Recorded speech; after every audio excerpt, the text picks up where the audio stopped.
Polaris Ranger EV runs a 48 volt system. All of the lead acids we'll be removing that are down there, and we'll be moving this over to a 230 amp hour 51.2 volt 48 volt class of lithium battery from Skunkworks. And I'm going to try to do my best to document the whole process. First thing, get everything out of the way. I'm not much of a minimalist type person. I want things out of the way so I can work with things effectively and not fight this and that in the way. So time to take your clothes off. First thing I want to do, get the bed up and out of the way. So we're going to pull this little R-clip pin so it can flip up. So I'll go ahead and get rid of these little splash guards here. Just continuing with accessing everything. What we've got is we've got these little pull pins right here.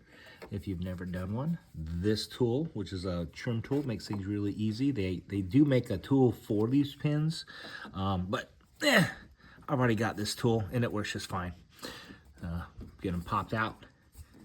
There's a center part, and once you've got it out, the center part, which kind of locks it in, then you can pop out the rest of the pin. And there's what I've counted so far, 6 per side. Go ahead next and pull out the seats. There's just pop right out here, right? Take that, unhook them, take it, get this out of the way. Remember, we want access to all this stuff.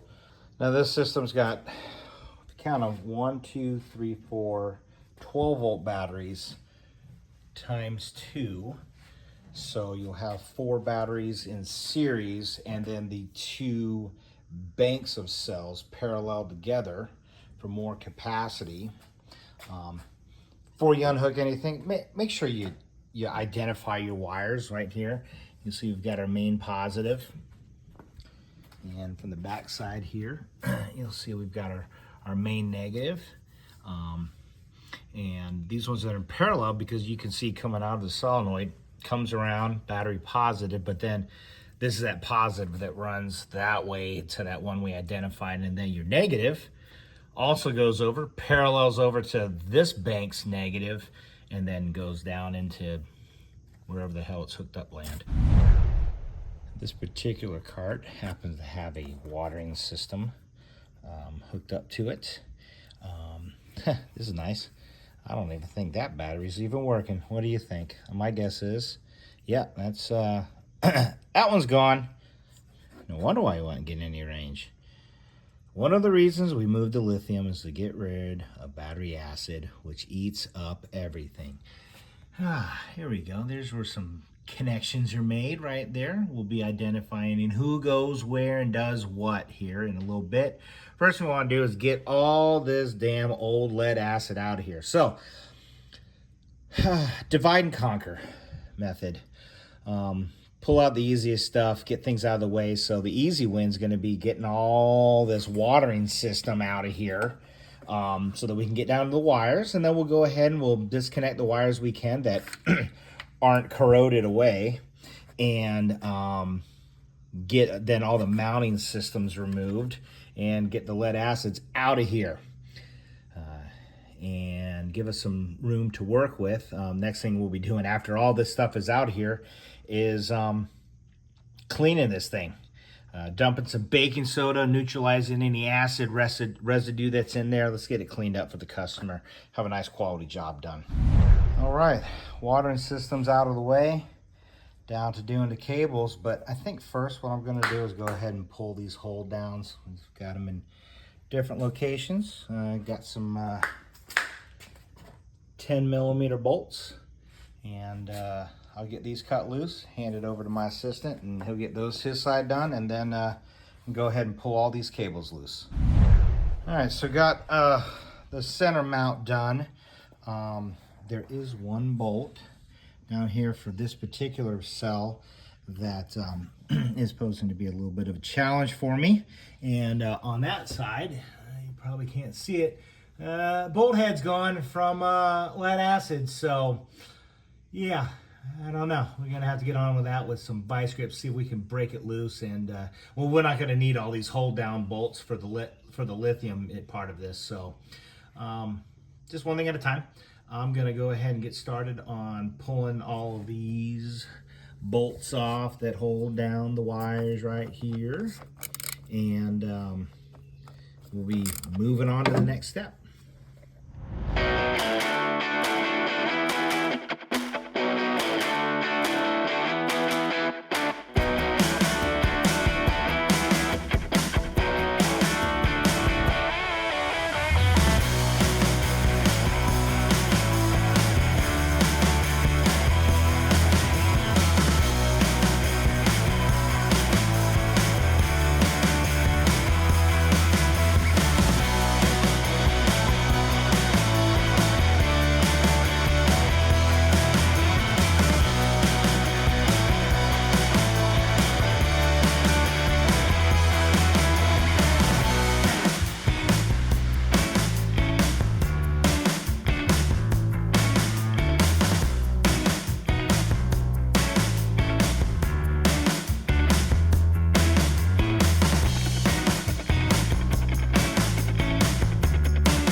Okay, so batteries are out.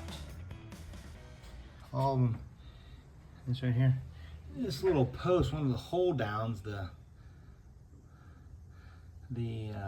nut at the top corroded away, and I've been having to get the vice grips on it just to turn the dang thing. It's coming a little bit at a time, but it's killing my hands. And I can't only use the small vice grips because the big ones are too big and they won't grab a hold of it. So yeah, there's that.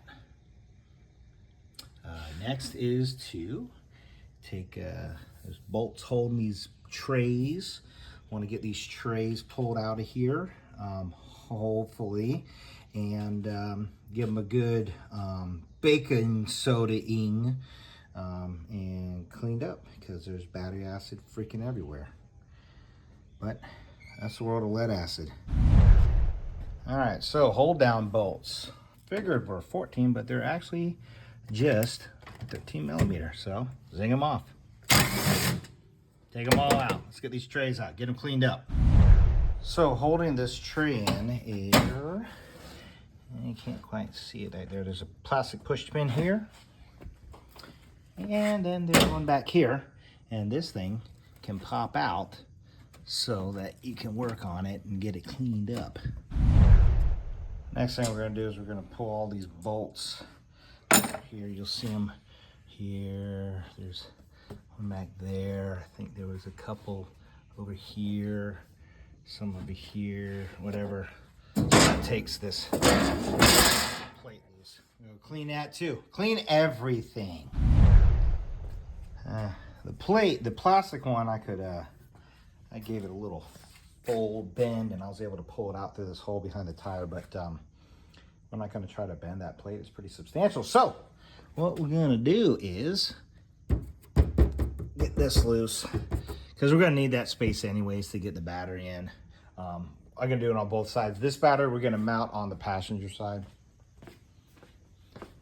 So over here, so we got to get this one out. Plus, I'm going to have to cut that off low, and then we'll have to, then maybe I can get maybe a stud extractor, be able to get that thing loose and out of there. It's loose, but it's just tight, and my knuckles are all busted from the vice grip, so we'll work on that next. Got some push pins to get to this thing. We got one here, one up here, and then also got a couple of Torx right here. This is a T40.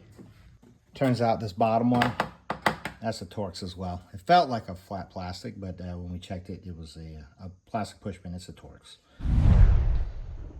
Okay, so next, we got this thing flopping around, but we need to get a little more removed. We've got a couple bolts here. Let's see, we got, well, there's one right here on the vertical post. There's one right here let's see, show you real quick. One here and one here.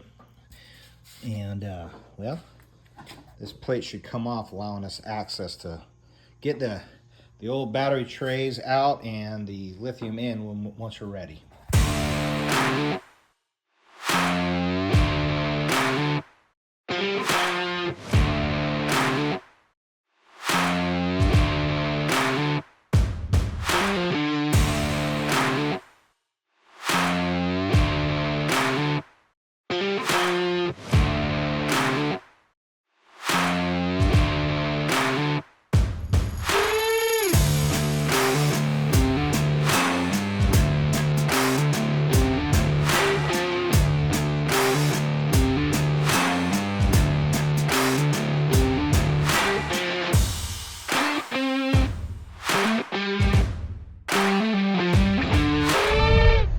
All right, so I got these while he's out there taking off the many Torx bolts. I'm going to start washing these off, and I don't think we're going to be reusing these, but you know what? I'm just going to clean them anyways because I can. All right, got those bacon sodered up. Let it do its thing, neutralize that acid. Well, I'll bet we could have some fun with these, neutralizing those. But it ain't worth the $2 in Dollar General store baking soda from old Clover Valley. So this is what we'll be installing, the Skunk Works 51.2 volt, 230 amp hour. This one does have heating strips in it for cold weather charging. No problem about lithium, it definitely will discharge cold, but if you are below freezing temperatures, you can cause damage to lithium if you don't have heating strips in it. Most BMSs have thermal sensors in there, and they'll prevent it from charging below freezing. So if you're out hunting and you forget to charge it overnight and everybody's heading out and you've got a dead battery, there's nothing you can do about it if you don't have a heater inside of your battery to warm it up so that the charger can charge. So nice little option, valuable to have, cheap to add when you're having this built by us. Not always used, but cheap insurance without a doubt. Due to shipping regulations, your battery will be shipped in a low state of charge. I probably should have done this yesterday and had it overnight sitting on charge, but well, it's got enough for you to get it fired up and get it moved around. But unfortunately, what happens more often than not is the customer get it all hooked up, they're ready to go, they punch on it, they're like, let me go show my buddy and everybody else in the neighborhood, and then they run, they get down the road a little ways and it dies on them, and they're like, oh yeah, they told me to charge it first. And just to take it out for a quick test drive and then get it on charge. Well, just say, told you so. Well, I forgot to record it, but he got all the bolts off, and this thing just pops right off and is nice and loose, and plenty of room to get in on that passenger side. Plenty. All right, that's the passenger side plate out. I get to deal with that BS. But it's out now, it can be clean. Got one side off and working on the other side, getting it pulled out. Because next what we're gonna do is roll this sucker out and give it a good washing down so we got a nice clean battery area to work on. I'm picky like that, and I like a clean space. I don't like dirty handprints and crap everywhere, and honestly I don't like sitting in the dirt either, so we're gonna roll it out and clean it up some. Figured like might to see what's going on under it. Really well designed battery tray. I'd say that we're gonna do some measurements here. I'm not sure how much Polaris changed their design over time, but I think we can put a pretty big ass battery in here, a lot bigger than the 230 amp hour. This thing's got a ton of space. Probably do some mock-ups and see what all we can fit. The actual mounting area is fairly symmetrical, so there is a good amount of space that we can work with here, and it's going to be awesome to have all that room. Do mostly 95% golf cart batteries, and you've got a pretty limited space, but you know, some guys want the capacity, and see what we can do here. Yeah, I don't know what you're So what we got here is these are the two plates. I laid them on top of each other to make sure, and they're symmetrical, so exact same plate. So whichever side I was able to get that one bolt out, how to get the vice grips on it, and backed it out, but just don't know which one to go with. And here's my gut feel. This one probably looks a little worse, right? But this one has got all these acid spots, so I'm gonna use this one, which was the old passenger side anyways. And that's going to be the one that I use. The challenge, not really a challenge, is even though you've got this plate here, you've got these little parts popping up here. So because they're symmetrical, we can do one of two things. We can bend these down or flip it upside down. And that's not going to work because this might hit on something. So we got to keep these up. So I can bend these down or I can cut them off. I think I'd like to bend them down. I'm going to try that first. I'll let y'all know. See how it goes. So that worked out really well. Decided to just pound them flat. Not much of an iron worker, but nice hammer, and you know, you get things along the way, and I picked up a piece of railroad, and yeah, worked just great as an iron working part. So, while you're away, we washed this whole thing, washed all the pieces out there, everything's cleaned up, and got the plate in. All the tabs are bent down. We did notice afterwards that this center bolt hole is gonna sit right in the middle of the battery. So that one can't be installed, but we've got the other 1, 2, 3, 4, 5 bolts. And yeah, so we'll continue on from there.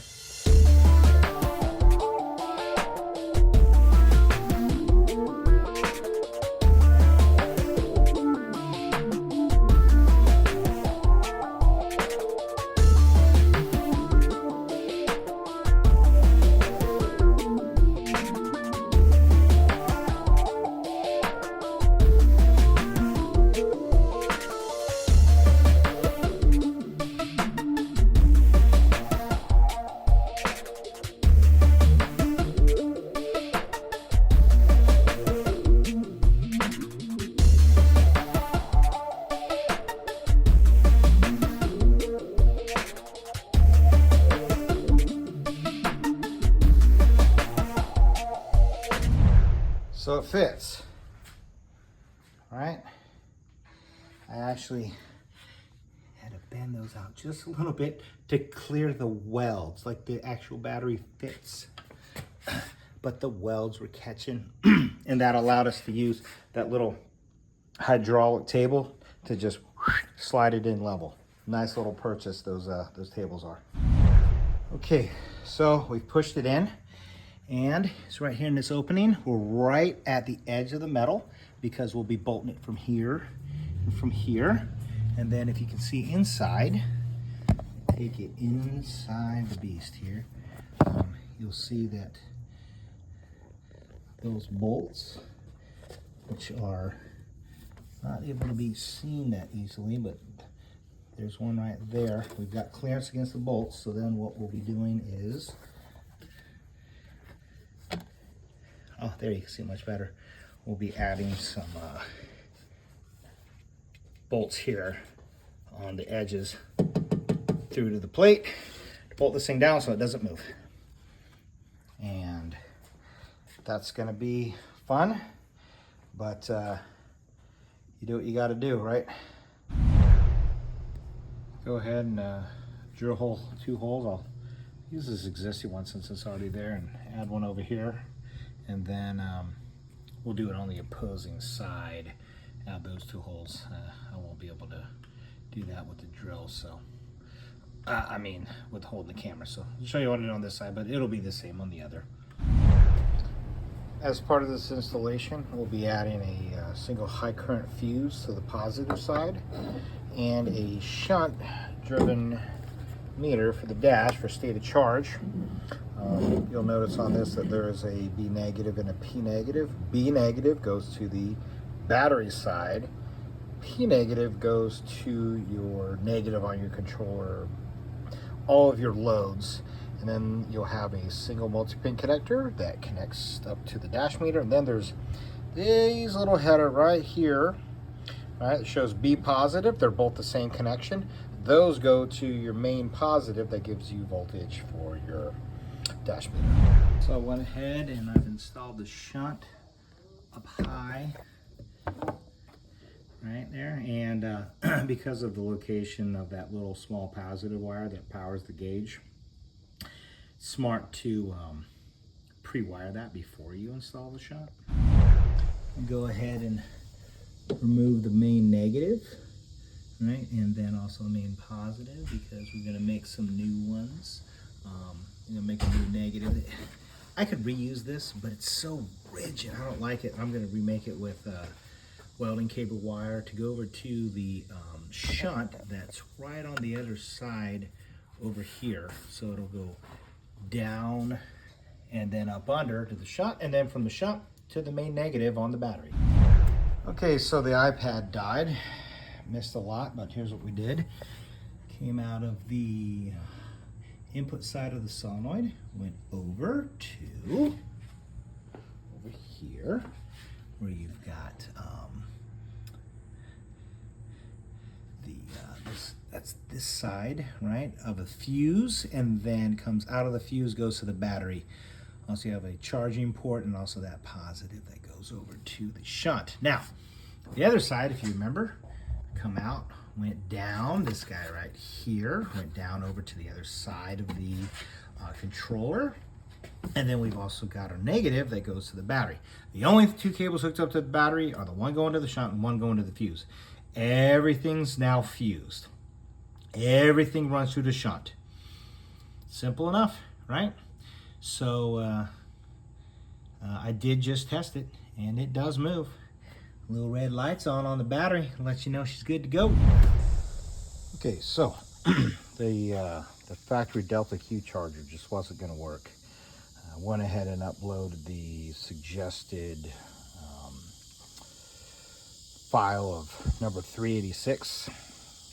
Just wouldn't work right. So went ahead and integrated the OEM provided charger, tied in and reused their connection so that it can connect right to that. And then also what you want to do is on the side of this, you've got a brown and yellow wire. Those get clipped off and shorted out together. And that's it for the charger part. These typical style lithium chargers right here, they actually happen to use the OEM location for bolts. Bolt right down to it, nice and tight, and it ain't going nowhere. So, yeah.